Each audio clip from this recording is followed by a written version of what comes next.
नमस्कार। Super India news TV में आपका स्वागत है। मैं हूं राजेश आर्य। आइए देखते हैं आज का विशेष समाचार। राहुल गांधी का विचित्र विमर्श। भले ही राहुल गांधी ये कहें कि भारत जोड़ो यात्रा से उनकी राजनीतिक समझ बढ़ी है, लेकिन ऐसा लगता नहीं। राहुल गांधी ने ब्रिटेन की यात्रा के दौरान भारतीय लोकतंत्र को नीचा दिखाने की कोशिश करके यही साबित किया कि उनकी राजनीतिक समझ आज भी वहीं खड़ी है जहां तब थी जब उन्होंने अपना राजनीतिक सफर शुरू किया था। राहुल गांधी ने कोई पहली बार विदेश से दौरे पर प्रधानमंत्री मोदी और उनकी सरकार को नहीं कोसा। वह यह काम इसके पहले भी कर चुके हैं।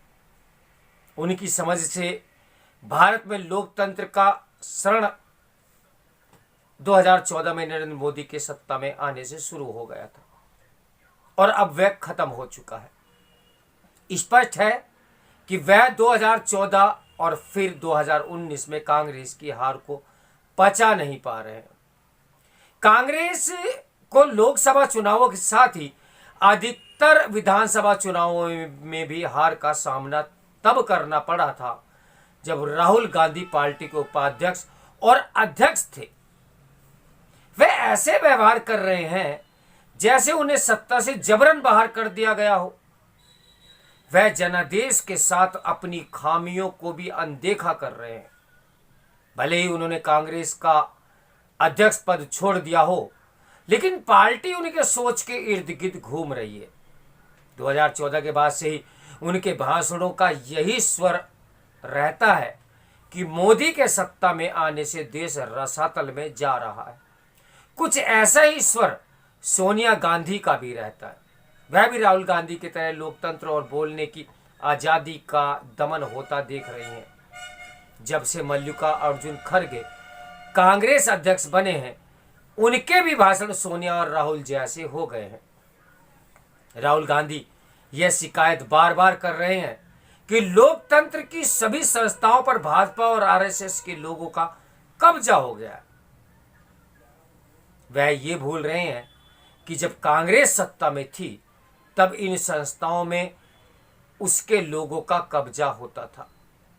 जैसे कांग्रेस ने सत्ता में रहते समय अपने लोगों को विभिन्न संस्थाओं में बैठाया, वैसे ही भाजपा कर रही है। तो इसमें गलत क्या है? ये तो राजनीति का चलन है। सभी दल ऐसा ही करते हैं। ब्रिटेन की यात्रा के दौरान राहुल गांधी ने इस पर भी अफसोस प्रकट किया कि भारत में लोकतंत्र खत्म हो जाने के बाद भी अमेरिका और यूरोप बेपरवाह है। वह यह भी चाह रहे हैं कि अमेरिका यूरोप को भारत में लोकतंत्र बहाल करने के लिए दखल देना चाहिए। यह और कुछ नहीं, देश के आंतरिक मामलों में विदेशी हस्तक्षेप के लिए निमंत्रण है। इसी कारण यह सवाल उठ रहा है, क्या उन्होंने सांसद के तौर पर ली गई शपथ का उल्लंघन किया? जो भी हो, यह ध्यान रहे कि आपातकाल के समय किसी विपक्षी दल ने ऐसा नहीं कहा था कि भारत में लोकतंत्र की बहाली के लिए अन्य देशों को हस्तक्षेप करना चाहिए। राहुल गांधी ने ब्रिटेन दौरे में यह भी कहा कि उनके जैसे नेताओं के न तो शिक्षा संस्थानों में बोलने दिया जाता है और न ही संसद में। सबसे पहले तो यह निरा झूठ है कि उन्हें शिक्षा संस्थानों में नहीं बोलने दिया जाता। लगता है वह विभिन्न शिक्षा संस्थाओं में दिए गए अपने संबोधनों को भूल गए।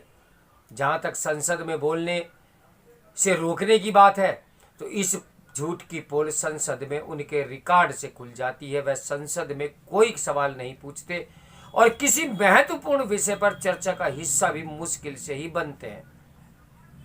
वे संसद में कितने गंभीर रहते हैं, इसका पता इससे चलता है कि एक बार उन्होंने यह दिखाने के लिए प्रधानमंत्री मोदी को गले लगा लिया था कि वह उनसे नफरत नहीं करते। लेकिन सच यह है कि उनके अधिकतर भाषण मोदी के अंध विरोध का पर्याय होते हैं। भारत जोड़ो यात्रा के दौरान राहुल गांधी कुल मिलाकर मोदी के विरोध में ही बोलते रहे। इस यात्रा के दौरान वे कोई नया विचार रखने के बजाय वही बातें दोहराते रहे जो पहले न जाने कितनी बार कह चुके हैं। उनका ये जुमला बार बार सुनने को मिलता है कि मोदी सरकार चंद उद्योगपतियों के हितों की रक्षा कर रही है। अंबानी अदानी का नाम लेकर वह न केवल उद्योगपतियों को कोसते हैं बल्कि मोदी को भी। भले ही राहुल गांधी ये कहें कि भारत जोड़ो यात्रा से उनकी राजनीतिक समझ बढ़ी है और वे भारत को बेहतर तरीके से समझने, लेकिन ऐसा लगता तो नहीं। राहुल गांधी कुछ भी कहें, मोदी के नेतृत्व में भारत की साख बढ़ी है। सभी प्रमुख देश भारत का साथ लेना पसंद कर रहे हैं। भारत का सुरक्षा परिषद से स्थायी सदस्यता का दावा मजबूत हो रहा है। जैसे जैसे भारत का अंतर्राष्ट्रीय कद बढ़ता जा रहा है वैसे वैसे भारत विरोधी शक्तियां भी सक्रिय होती चली जा रही है। कुछ समय पहले आई BBC की डॉक्यूमेंट्री मोदी के साथ भारत को नीचा दिखाने की कोशिश ही थी। इस डॉक्यूमेंट्री के बाद अमेरिका निवेशक जॉर्ज सोरोस का ये बयान आया कि अदानी समूह को लेकर आई हिंडनबर्ग की रिपोर्ट भारत में लोकतंत्र को स्थापित करने में मदद करेगी। क्या यह महज एक दुर्योग है कि सोरोस ने जो कुछ कहा वैसे ही बात कही जैसी राहुल गांधी ने कही?